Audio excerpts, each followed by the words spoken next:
Ձեզ Երևան Today հարցազրույցի տաղավարում այսօր հյուրընկալել ենք Ռազմինֆո մասնագիտացված կայքի համակարգող Կարեն Վրդանեսյանին։ Բարև ձեզ, պարոն Վրդանեսյան։ Բարև ձեզ։ Թույլ տվեք շնորհակալություն հայտնել մեզ հյուրընկալվելու համար եւ նաեւ շնորհավորել Ռազմինֆո մասնագիտացված կայքի հիմնադրման 10-րդ հոբելյանական տարվա հետ կապված։ Շատ կարևոր գործ եք անում իրականում։ Եվ մեր զրույցը թերևս սկսենք, պարոն Վրդանեսյան, պատերազմից 1 տարի անց ինչ ունենք այսօր։ Կան բազմաթիվ հարցեր եւ պատերազմի մեկնարկին վերաբերող, թե ինչու սկսվեց պատերազմը, արդյոք կարող ենք խուսափել այդ պատերազմից թե ոչ, եւ ընթացքին վերաբերող եւ նաեւ ավարտին վերաբերող շատ հարցեր այսօր չեն գտել իրենց պատասխանները։ Երբ կկարողանանք ստանալ այդ հարցերի պատասխանները եւ ինչպես։ Գիտեք, ընդհանրապես այս պատերազմի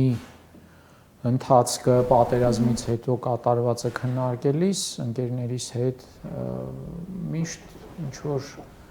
գալիս ենք մի հանգրվանի, որ պարզ է լինում, որ ըստ էության ընդհանրապես Հայաստանի երևի վերջի 100 տարվա պատմությունը շատ ավելի շատ հարցականներ ունի, քան պատասխաններ։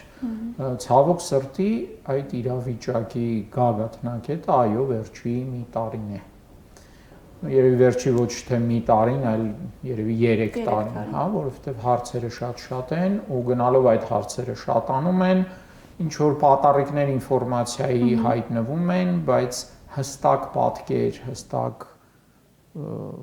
ասելի, այսինքն չեն կարող նստենք ու, չգիտեմ, 10 նախադասությամբ ամենակարևոր ասենք ինչ եղավ, հա, վստահ լինելով, որ դա ընդհանուր պատկերը փոխանցում։ Պատերազմը ահա որ շատ հարցականներ է առաջացնում, դեպի պատերազմ այդ ընթացքը, ամբողջ պատերազմի ընթացքը եւ պատերազմից հետո իրադարձությունները, երևի ավելի շատ հարցեր կան պատերազմից հետո են վերաբերող։ Սա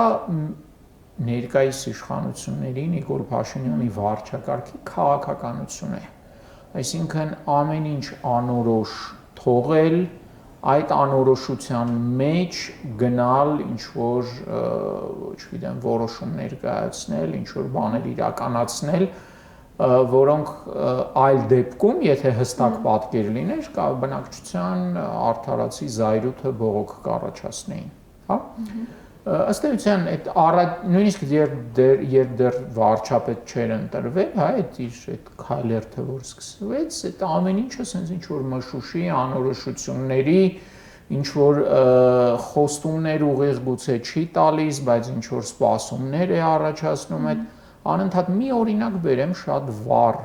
Այո։ Երևի արդեն բոլորս մոռացել ենք, թե պատերազմից հետո ինչպես էին համոզում, որ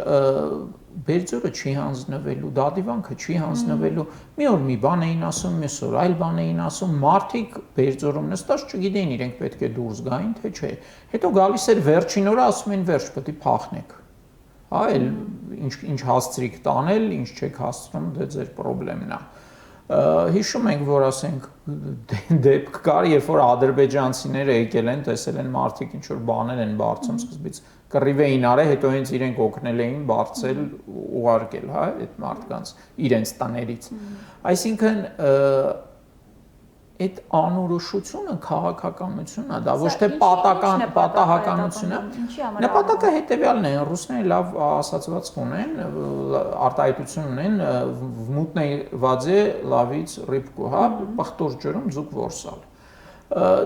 Ջուրը պղտորվում է, որ այդ ձուկ որսալը հեշտ լինի։ Նորմալ համակարգ չկա պետական կառավարման, չկա թիմ նորմալ աշխատող, հա։ Ըստ այդմ մարդիկ իրենց գործերը, առավել եւս մութ գործերը, առավել եւս այն գործերը, որոնք հստակ չեն արժանանալու հավանության, բնակչության մեծ մասի, այդ ամեն ինչը այդ խտոր այդ ջրերի մեջ են իրականացնում։ Ընդհանրապես ռազմական գործում այսպիսի հասկացողություն կա պատերազմի մշուշ։ Այսինքն դա բառացի բանից է գալիս, երբ որ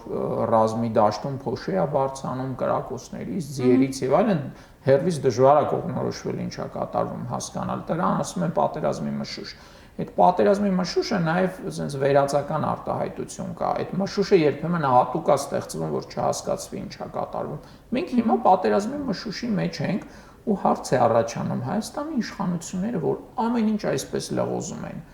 Այդ մշուշը անընդհատ արտադրում են, իրենք ում դեմ են պատերազմ մղում։ Հաստատ ոչ Ադրբեջանի դեմ, որտեղ Ադրբեջանը հաստատ գիտի,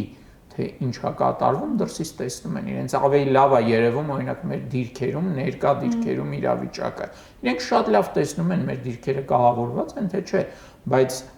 ներկայիս իշխանությունները փակում են ճանապարհները, Հայաստանից են ճանապարհները փակում, որ հանկարծ մի լրագրող չգնա չտեսնի սահմանամերձ գյուղում ինչա կատարվում, հա։ Վտանգավոր է, պետք չէ այսօր լրագրողները, ընդ որում որոշ լրագրողներ, որոշ հասարակական գործիչներ, այսպես ասած կարտ բլանշ ունեն, հա, ասենց նարուշիլով կա ունեն, հանգիստ գնում մտնում են ուր ուզում են։ Իսկ օրինակ ընդդիմադիր կամ նույնիսկ չեզոք լրագրողներին մուտքը արգելվում է, հա, այդ պատերազմի մշուշը, այդ ինչ պատերազմ է, ում դեմ է մղում։ Կամ չինացի հայտնի ռազմագետ կար Սունցի, հա, 2.500 տարի առաջ, ասում էր պատերազմը խաբեության ուղի է, այնքան ինչքան մեր ժողովրդին խաբեցին այս 3 տարում նամանավանդ պատերազմի ժամանակ ու նամանավանդ պատերազմից հետո, հա, այդ խաբողները ում դեմ էին մղում իրենց պատերազմը, խաբում էին մեր ժողովրդին, ադրբեջանցիներին չէին խաբում, մեր ժողովրդին էին խաբում, ում դեմ էր այդ պատերազմը իրենց, իրականում Ադրբեջանի դեմ էին պատերազմում, թե հայ ժողովրդի դեմ էին պատերազմում։ Տեսեք, պարոն Վարդանասյան, բայց նաև հետաքրքիր այսպես փոփոխություններ եղավ տեղեկատվական հարթակում հենց անմիջապես պատերազմի ավարտից եւ կապիտուլյացիոն ակտից հետո, անմիջապես այսպես տարբեր թեզեր նետվեցին դաշտ, որ ամեն ինչ արդեն որոշված էր, նախկիններն են նորից մեղավոր, այդ 30 տարվա ընթացքում մենք մտցել ենք ջեբը հայտ արտահայտությունը։ Մեր հաղթանակից հետո թմբիրի մեջ չէինք պատրաստվել նորից այս ամբողջ այդ քարոզչական թեզերից հետո մենք տեսանք, որ դրանք տարբեր յութուբյան ալիքների տեսանյութերից բացի նաև սկսեցին այդ մասին խոսել հենց իշխանության ներկայացուցիչները, հիմա արդեն նաև արտախորհրդանական ընդդիմություն ներկայացող, բայց ավելի շատ կարելի ասել իշխանության հետ գործարքի մեջ մտած տարբեր ուժեր նշում են, որ 30 տարվա մեղքերն են, որ մենք պարտվել ենք այս պատերազմը, այս տեղեկատվական, այսպես ասենք, մշուշը, ինչպես դուք շատ ճիշտ բնորոշեցիք, սա եւս ներքին լսարանի համար է արվում, այդպես սխալները քողարկելու համար է արվում։ Սա ակնհայտ քաղաքականություն է, ինչքան սա կարող է գիծ է, այսինքն հստակ ռազմավարություն կա, ամեն ինչ գցել նախկինների վրա, հա։ Տեսեք, ես հիմա փորձում եմ ուսումնասիրել վերջի 30 տարում, հա, ինչպես եկանք հասանք այս իրավիճակին, ինչը արվել էր, ինչը չէր արվել, ինչը սխալ էր արվել եւ այլն։ Բնական է, որ բազմաթիվ լրջագույն խնդիրներ են եղել 91 թվականից սկսած։ Որոշ բաներ ընթացքում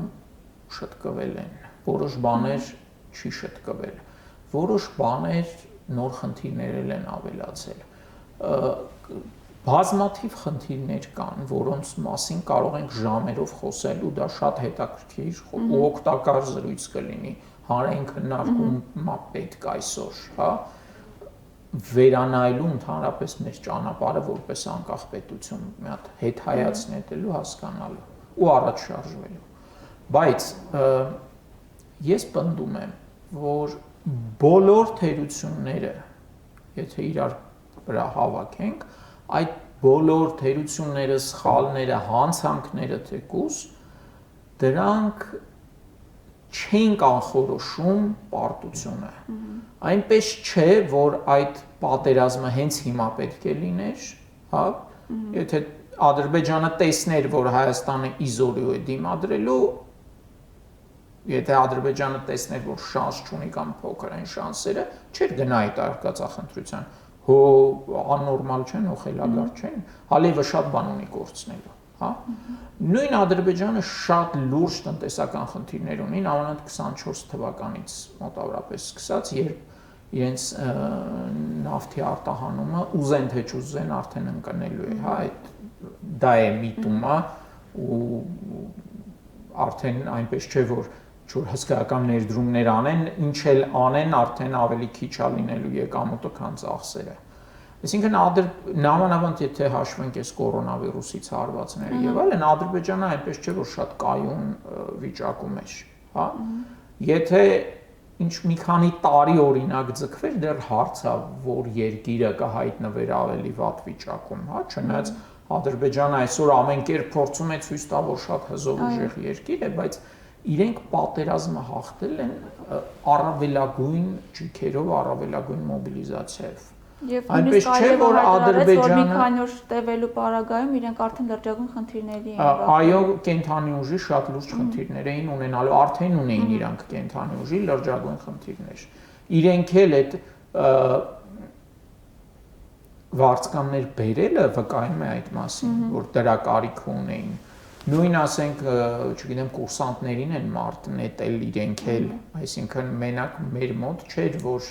մոբիլիզացիայի խնդիր կար, իրանք էլ ունեին լուրջ խնդիրներ։ 2-3 ամսվա ծառայած զինվորներ ունեն զոհված, այսինքն վկայում է այն մասին, որ ինչ պատահել նետել են մարտի, հա ինչ ունեցել են։ Պատերազմի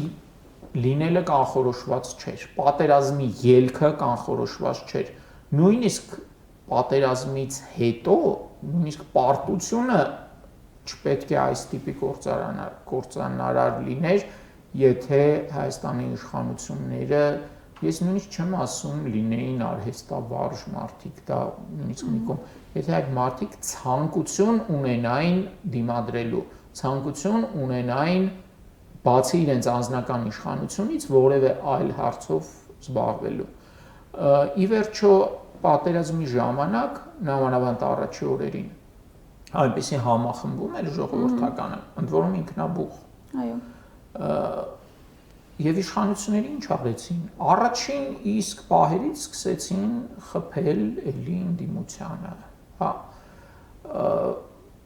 Ըստ էության այստեղ հիմնական խնդիրը ըստ իս պատերազմի պարտության, դա կառավարման համակարգի տապալումն է, կառավարման տապալումն է,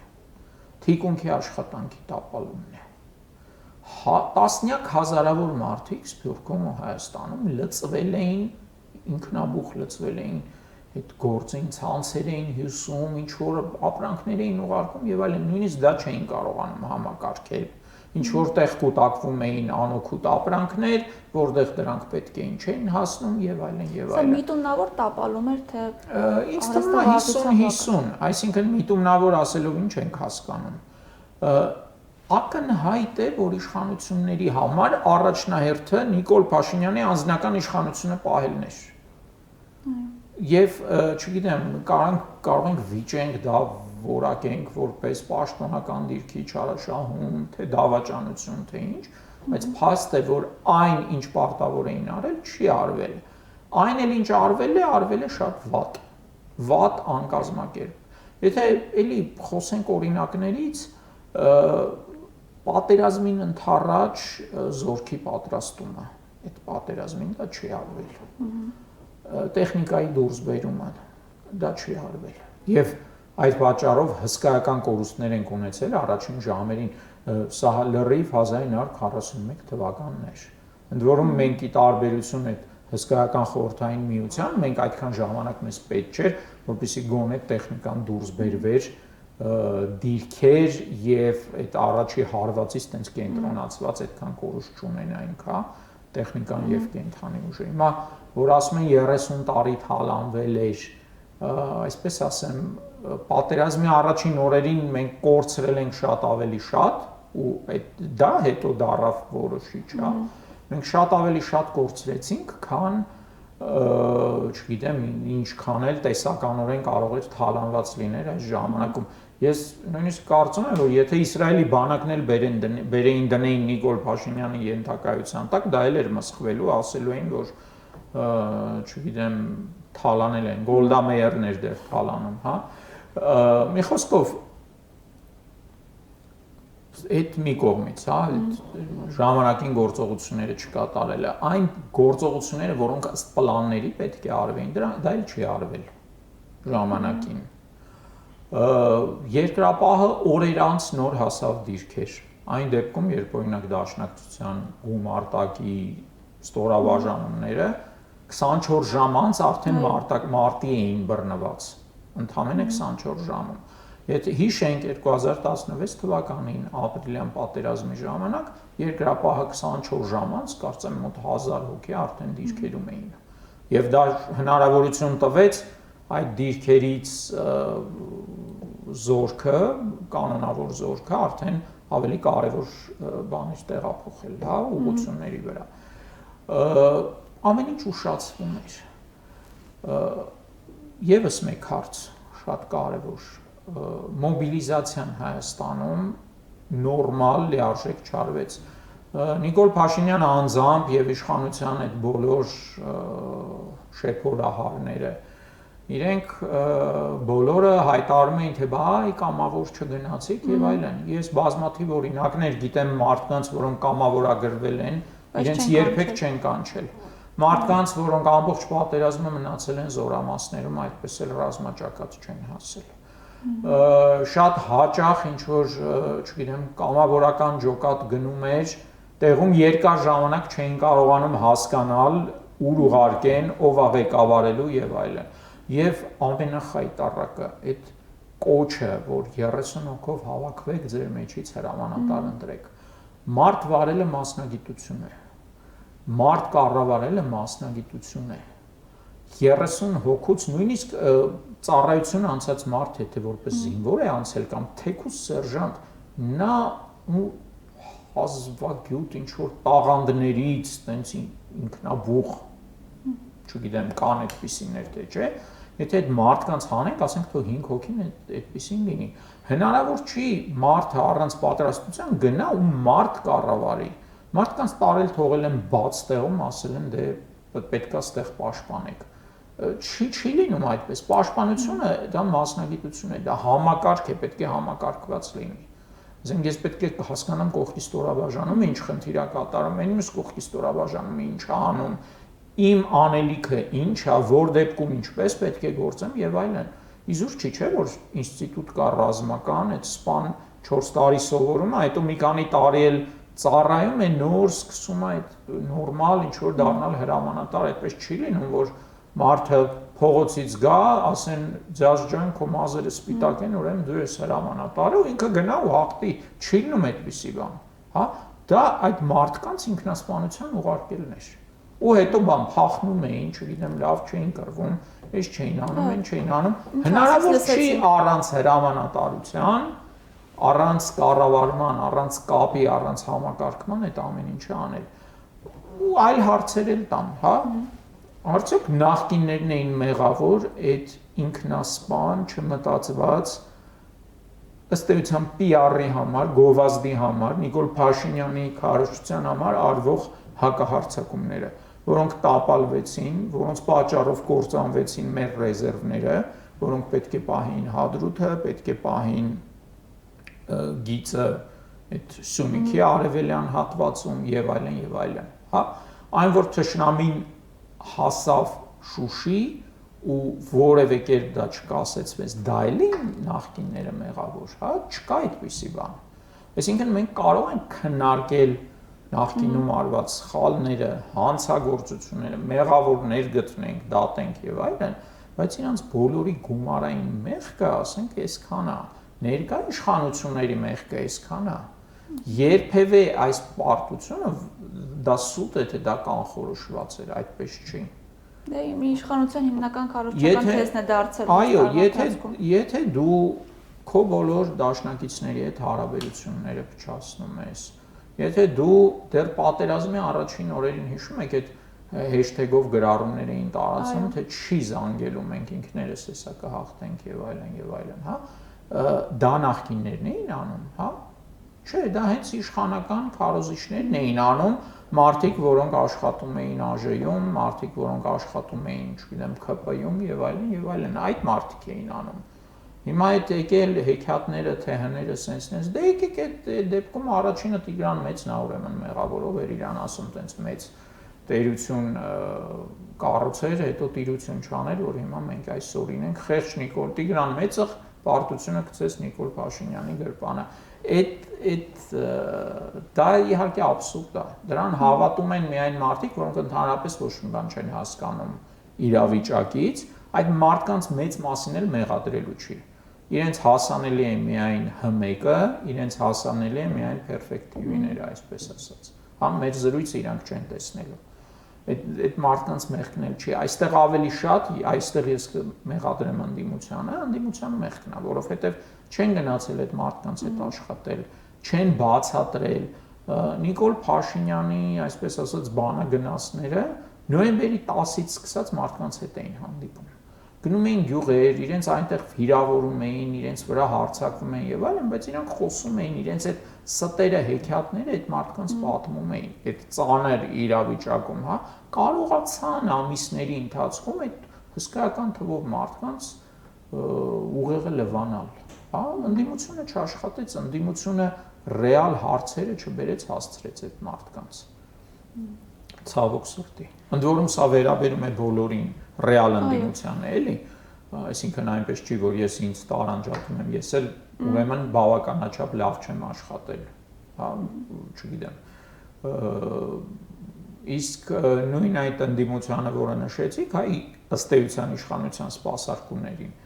այո, այդ ընդդիմությունը այդ քաղաքականության մի մասն է, տեղեկատվական քաղաքականության Եվ իրենք ամբողջ նախընտրական այդ արշավի ընթացքում էլ իրենց խնդիրը ձայները փոշիացնելն է, այո, եւ իրենց ամբողջ քարոզչությունը իրանք բոլորը քարոզում էին ոչ թե Նիկոլ Փաշինյանի դեմ, այլ նախկին իշխանության ընդդիմության դեմ։ Շատ լավ, պարոն Վարդանասյան, նաեւ հիմնական հարցերը, որ հնչում են, տեսեք, առնվազն 2 թե 3 անգամ եղել են նաև պաշտոնական այսպես մեսիջներ, որ Նիկոլ Փաշինյանին 2 անգամ առնվազն առաջարկ է արվել դադարեցնել պատերազմը։ Նաև վերջերս Ադրբեջանի նախագահը այդ մասին խոսեց, հոկտեմբերի 7-ի մասին էր նշվում, որ անհամեմատ ավելի լավ իրավիճակում ենք մենք դուրս գալու եւ ավարտվել էր պատերազմը, այլ չասած թե քանի հազար զինծառայողի կյանք էր փրկվելու։ Բայց ըստ էության Նիկոլ Փաշինյանը մերժել էր այդ առաջարկը եւ որևէ կերպ իշխանությունը չի ցանկանում անդրադառնալ այս հարցին, նույնիսկ անվտանգության եւ պաշտպանության հարցերի հանձնաժողովը այսօրվա նիստին մերժեց այդ հարցը օրակարգ ներառել, ինչու են խուսափում եւ ըստ ձեզ ինչու մերժվեց առաջարկը եւ ինչու գնացին միջև վերջ, միջև այսպես ասենք Շուշին զիջելու։ Ինձ թվում է ակնհայտ է, ինչու չեն ուզում սա քննարկեն, որովհետեւ քննարկումը նոր հարցեր է առաջացնելու Եվ այդ հարցերը ըստ էության բերելու են իշխանության դնենք հանցավոր անգործություն, թե սխալներ, թե դավաճանություն, ես չգիտեմ, բայց բերելու է դրան։ Բնականաբար իշխանությունը այսպիսի թեմա չի ուզում բացել։ Հազիվ կարողացել են խաբելով, այդ մշուշով, ցրելով, շեղելով այդ ամեն ինչը մի քիչ հանգստացնել, իրենք չեն ուզում նորից հարցեր բարձրանան։ Կա նաև հասարակության գուցե ենթագիտակցական խուսափում ու դրա վրա շատ լավ խաղում են իշխանությունները։ Մարդկանց թվում է, որ եթե ցավոտ թեմաներից չխոսենք, գուցե հնարավոր լինի առաջ անցնել ու ապրել ինչպես նախկինում։ Այսինքն վերադառնալ պայմանական ճակերտավոր ասած նորմալի։ Դա մարդկանց բնական ձգտում է, դե ասենք որ մարդուն ասես տհաճ խոսակցություն կա կամ հարցեր կան, որից հետո դու ստիպված ես լինելու քո քիչ թե շատ արդեն կայունացած կյանքը նորից թողել ու ինչ որ բան անել, ինչ որ քայլերի գնալ։ Մարդիկ չեն ուզում, դա վախեցած են, հոգնած են եւ այլն։ Այո, մանիպուլատիվ հանճարեղ խաղում են մարդկանց վախերի մարդկանց զգացմունքների վրա, մարդկանց այդ հոգնածության վրա, այդ հոգնածությունը հրահրվում է նաև ստեղծվում է։ Պատերազմից անմիջապես հետո Նիկոլի այս պարտությունը փորձում էին համեմատել, ասել դե հա Սաակաշվիլին է պարտվեց, չգիտեմ, Հեյդար Ալիևն էր պարտվեց, հետո ինչ։ Ոչ Սաակաշվիլին, ոչ Հեյդար Ալիևը չէր փորձում իր ժողովրդին այդ պարտությունը կերցնել Չէին փորձում երբեք Ադրբեջանի որևէ ղեկավար կամ Վրաստանի որևէ ղեկավար չի ասել դե լավ մոռանանք անցնենք առաջ ինչ կա չկա տանք էլ մեզնից բան չուզեն հանգիստ ապրենք որևէ մեկը նման բան չի ասել միշտ ասել են մենք հիմա թույլ ենք բայց պետքա ռևանշ լինի առաջից վարկյանից այդպես են արել ինչի իրանք ստորագրել են հրադադարի պայմանագիր այլ ոչ թե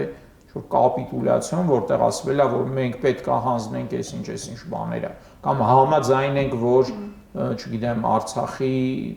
կարգավիճակը sense լինի չի եղել երբեք իրենք հստակ որևէ բան չեն պատասխանել հա ըստ էության ժամանակ են ուզել բան կառուցելու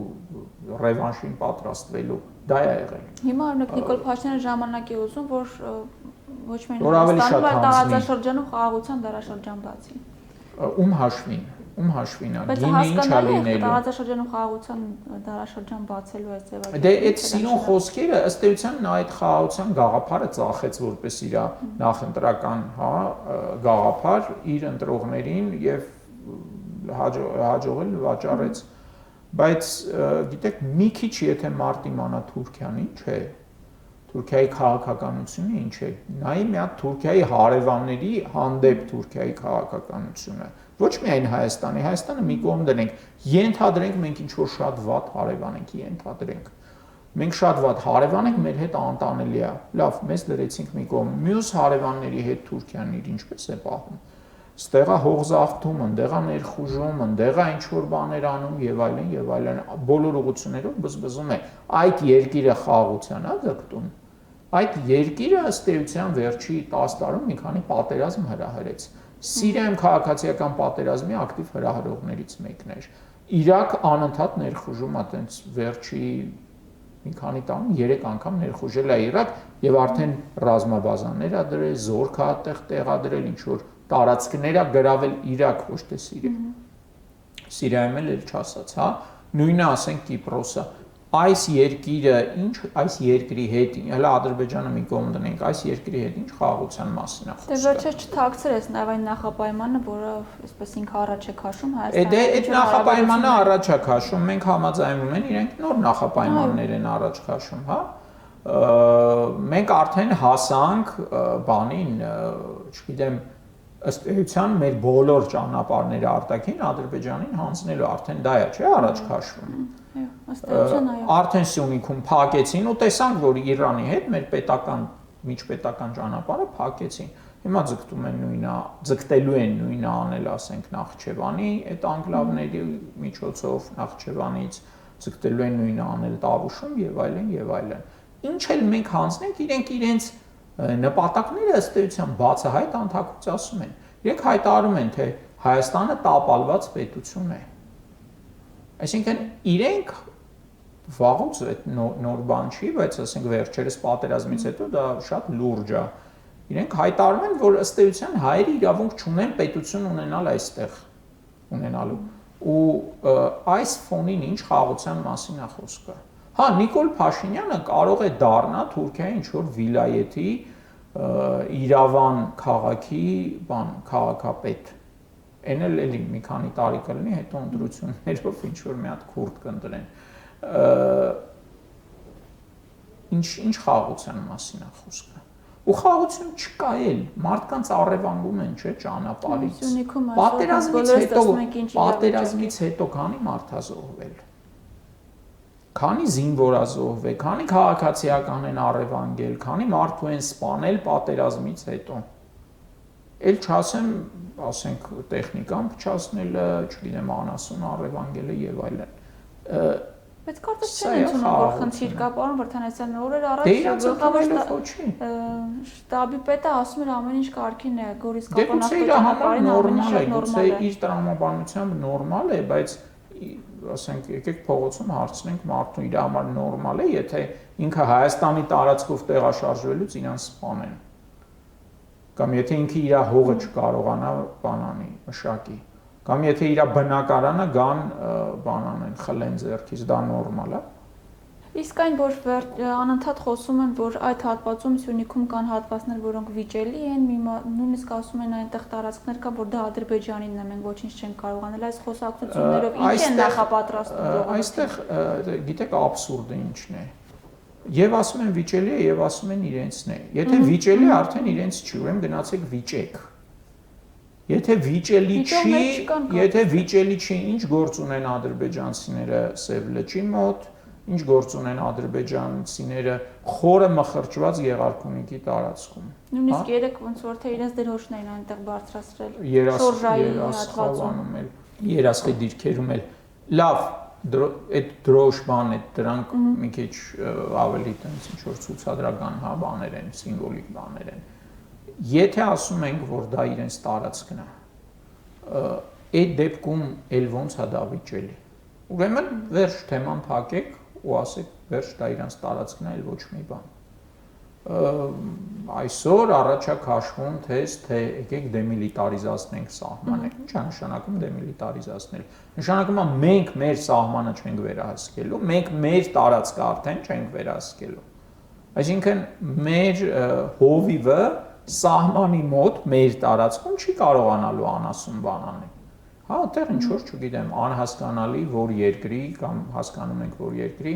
զինվորականներն են հսկելու, բայց ոչ մի երկիր երբեք մեր անվտանգությունը չի կարողանալու լիարժեք ապահովի։ Դա աբսուրդ է։ Եթե ինչ որ երկիր, ինչ որ պետություն չի կարողանում իր անվտանգությունը ապահովել, ապա ակնհայտ է, չէ՞, որ այդ պետությունը արդեն գոյություն չունի իրականում որպես պետություն։ Նա արդեն ինչ որ մի այլ երկրի պրոտեկտորատ է դառնում, գավառ է դառնում, գաղութ է դառնում, բայց ինքը երբեք չի կարող ասի, որ ես պետություն եմ։ Այդ երկրի հետ ոչ ոք հաշվի էլ չի նստի, ինչ որ պահի մակում կասեն, գիտես, դու ինքդ ոչ մի բան չես որոշում, արի դու գնա այստեղից, հա։ Դրան է տանում։ Պետականության կորստին ենք մենք այսօր գնում։ Կարող են կանխել այս ճանապարհը պետականության վերջնական կորցնելը։ Ինչպես կարող ենք։ Եթե Նիկոլ Փաշինյանը մտնում է ղեկավար, ոչ չենք կարող, որտեվ հենց նա է բերել այստեղ եւ շարունակում է այդ ճանապարհով գնալ։